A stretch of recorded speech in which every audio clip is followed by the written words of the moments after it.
कोई भी चीज शाश्वत नहीं है। इवन ये जो मानव देह में प्राप्त हुई है ये भी नश्वर है।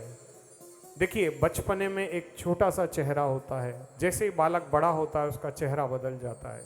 जब थोड़ा और बड़ा होता है तो और चेहरा चेंज हो जाता है।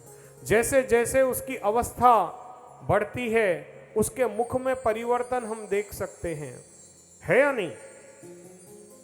क्यों देखते हैं? क्योंकि ये पृथ्वी जो बनी है ये परिवर्तन के लिए ही बनी है।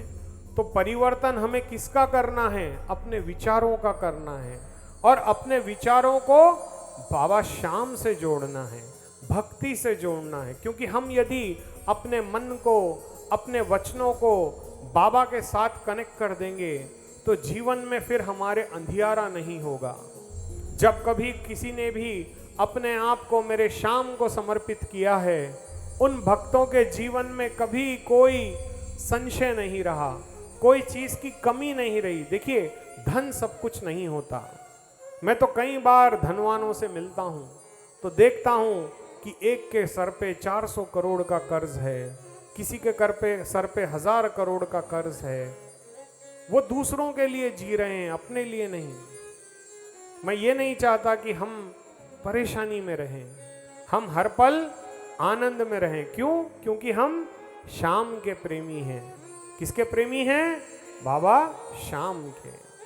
तो जैसे ही माँ ने देखा कि मेरे लाल ने ऐसी तपस्या की और वरदान भी मांगा तो किसी और के लिए मांगा, तो माँ सिद्धंबिका ने कहा कि हे बर्बरीक, हे सुहृदय, तुम अब यहाँ से मत जाओ, तुम कुछ वर्ष यहीं और बिताओ, और कुछ दिनों में मगध देश से मेरा एक भक्त जिसका नाम विजय ब्राह्मण है वो आएगा और तुम उसकी तपश्चर्या में उसकी सहायता करना। तुम यहीं रुक जाओ बर्बरीक। तब मेरे बाबा ने कहा जो आज्ञा माता, और वो वहीं पर रुक गए। आज जब हम किसी को कहते हैं कि भाई तू ये काम कर ले, रुक जा, तो वो नहीं रुकता, वो कहता है मुझे जाना है। सबको अर्जेंट लगी होती है, और जिसको अगर ऐसे दिव्य बाण मिल जाए तो क्या वो अपनी शक्ति हासिल करने के बाद कहाँ भागेगा?